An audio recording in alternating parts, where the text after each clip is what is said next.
Olá, eu sou Morgana Lima dos Santos, professora da Rede Estadual do Ceará. Estou cursando a pós-graduação em Linguística Aplicada e Ensino de Línguas pela Universidade Federal do Mato Grosso do Sul e esse vídeo é um vídeo de apresentação do trabalho final de curso. O eixo escolhido foi Ensino de Línguas, Literaturas e Práticas Educacionais.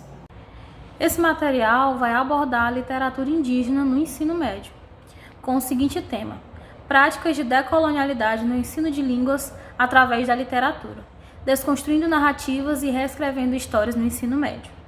A habilidade escolhida foi da BNCC, Base Nacional Comum Curricular, EM 13LG G101, compreender e analisar processos de produção e circulação de discursos nas diferentes linguagens para fazer escolhas fundamentadas em função de interesses pessoais e coletivos. De autoria de Morgana Lima dos Santos, aqui vos falo, e tutoria de Roosevelt Vicente. Como objetivos de aprendizagem, nós temos 3. O primeiro deles, promover o respeito e a valorização da cultura indígena brasileira. Segundo, conhecer e entender outras visões de mundo a partir de outras culturas. E terceiro, reconhecer o valor linguístico das contribuições das línguas indígenas para o português brasileiro. As habilidades escolhidas também da Base Nacional Comum Curricular EM 13LG G101, EM 13LG G102 e EM 13LG G401. Como proposta didática, nós temos o público-alvo, o terceiro ano do ensino médio. No componente curricular de língua portuguesa, a duração da aula será 3 aulas de 50 minutos, pensando nas aulas do ensino médio, como elas acontecem. Os recursos didáticos, utilização de projetor, notebook, material impresso para os contos escolhidos. E a avaliação ela vai acontecer de 2 formas. Formativa, durante a exposição da aula, em que os alunos vão fazer perguntas e vão expor também os seus conhecimentos acerca do assunto. E no fim, uma avaliação somativa, que vai ser um quiz, em que eles vão responder perguntas sobre o material proposto, sobre o conteúdo que eles vão ver durante a aula. Dividido em 3 módulos. O primeiro módulo, importância da literatura indígena brasileira. O segundo módulo, conhecendo a cosmogonia dos povos indígenas brasileiros, histórias sobre a origem do mundo das coisas e do mundo. E o terceiro módulo, a contribuição das línguas indígenas para o português brasileiro. Nesse primeiro módulo, nós vamos abordar a importância da literatura indígena brasileira. Começar o módulo perguntando aos alunos se eles já leram algum texto de autoria indígena, sejam textos literários ou não. A partir disso, nós faremos a diferenciação entre o que são as literaturas indígenas, de fato, e o que é a literatura indianista, que é comumente confundida quando a gente fala na escola sobre literatura indígena. Normalmente é confundida uma coisa com a outra, né? Sendo essa literatura indianista uma literatura do período romântico brasileiro.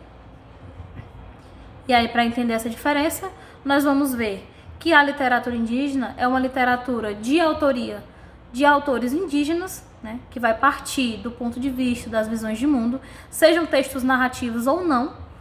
E como representante, eu trouxe o Davi Copenaua, que é um grande escritor indígena brasileiro de grande importância para a nossa literatura.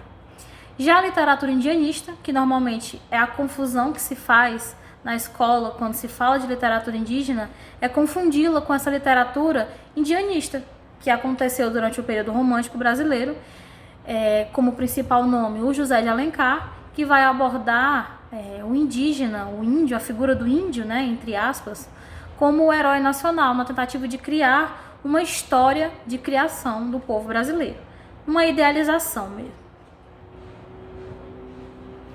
E falar sobre a importância dessas literaturas indígenas no plural, porque cada povo, cada visão, cada autor indígena vai ter uma visão diferente sobre o mundo e sobre as coisas. Então não se fala de uma literatura indígena, mas sim de literaturas indígenas, que vai partir de cada autor, de cada experiência pessoal e de cada cultura também.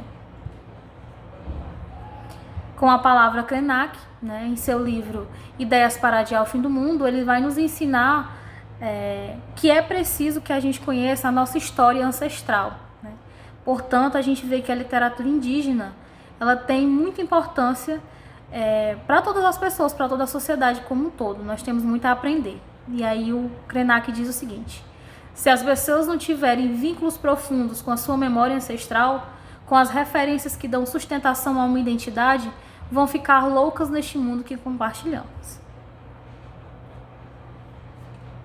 Além do Ailton Krenak, nós temos outros escritores indígenas que são muito importantes para a nossa literatura, seja a partir de textos literários ou textos acadêmicos, como o próprio Ailton Krenak, Daniel Munduruku e a escritora Eliane Potiguara. Nesse vídeo nós temos a fala do Daniel Munduruku, em que ele vai falar sobre a literatura dos povos originários. É um vídeo muito interessante, em que ele vai refletir sobre essa literatura e qual é a importância dela para a nossa literatura de modo geral. E fica o questionamento, né? Se é tão importante, como é que nós começamos a ler? E é a partir do próximo módulo em que nós vamos conhecer textos de literatura indígena. No módulo 2, nós iremos conhecer a cosmogonia dos povos indígenas brasileiros, história sobre a origem das coisas e do mundo. Sendo a cosmogonia o princípio, o conjunto das teorias, doutrinas, princípios e conhecimentos que se dedicam à explicação sobre a origem do mundo, né? E essas cosmogonias sendo várias no plural, porque cada povo, em cada lugar, vai ter a sua própria forma e a sua explicação para essa origem do mundo, como a cosmogonia judaico-cristã, a cosmogonia dos povos incas, a cosmogonia dos diversos povos africanos e a cosmogonia dos povos indígenas, né? Sendo a cosmogonia desses povos indígenas brasileiros, cosmogonias no plural, porque nós temos diversas culturas que vão explicar a origem do mundo a partir das suas crenças, dos seus pontos de vista. Nesse sentido, Daniel Munduruku vai escrever no livro Contos Indígenas Brasileiros. Ele vai fazer uma coletânea de diversos contos de diversos povos indígenas sobre a origem das coisas que existem no mundo. Assim é a palavra, que flui em todas as direções e sentidos e que influenciou e influencia todas as sociedades ao longo de sua história.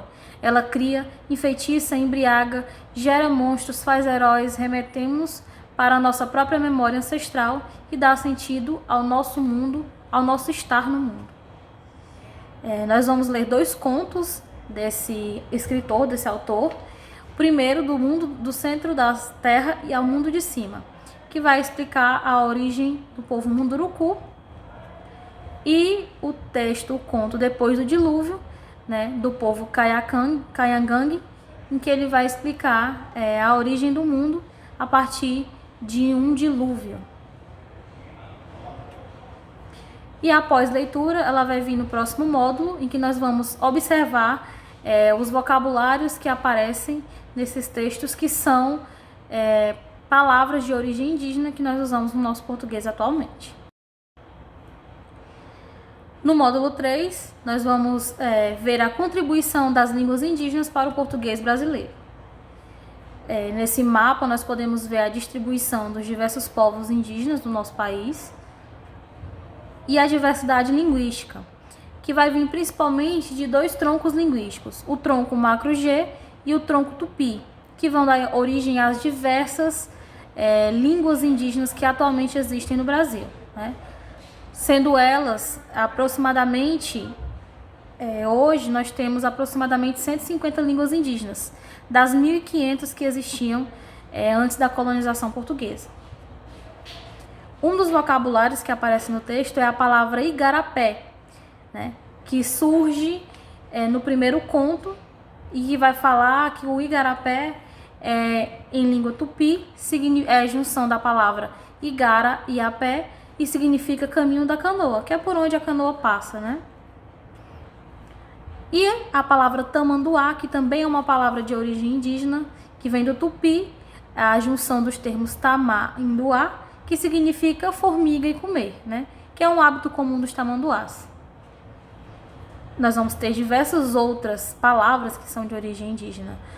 sejam de animais, seja de lugares, seja de fenômenos da natureza, como o próprio nome capivara, o fenômeno natural, a pororoca, que acontece no norte do país, o caju, que é uma fruta conhecidíssima, e a nossa mandioca, né? Como professora do estado do Ceará, eu também não poderia deixar de trazer essa informação, né? Que o nome do estado do Ceará, uma das concepções mais aceitas e origens mais aceitas para esse nome, é que Ceará também vem do tupi, né? E significa lugar onde canta a jandaia. A jandaia, que é esse passarinho tão bonitinho que infelizmente está ameaçado de extinção, né? Existem diversas outras teorias para a explicação desse nome, do nome Ceará, mas uma das mais aceitas é essa. Por último, nós temos duas propostas de atividade, sendo a primeira uma atividade de pesquisa sobre outras palavras de origem indígena e por fim um quiz em que eles vão responder perguntas sobre o conteúdo que foi abordado. Diversas perguntas que eles irão responder a partir dos textos, a partir dos conceitos, dos textos que foram lidos em aula e das curiosidades também. Importante lembrar, mostrar que os grafismos que foram usados, que são essas imagens visuais, esses padrões visuais, eles fazem parte do projeto do povo Kayapó, que é a explicação do Karopo Kayapó, uma das lideranças da etnia, presente na aldeia multiétnica durante o Encontro de Culturas em 2014.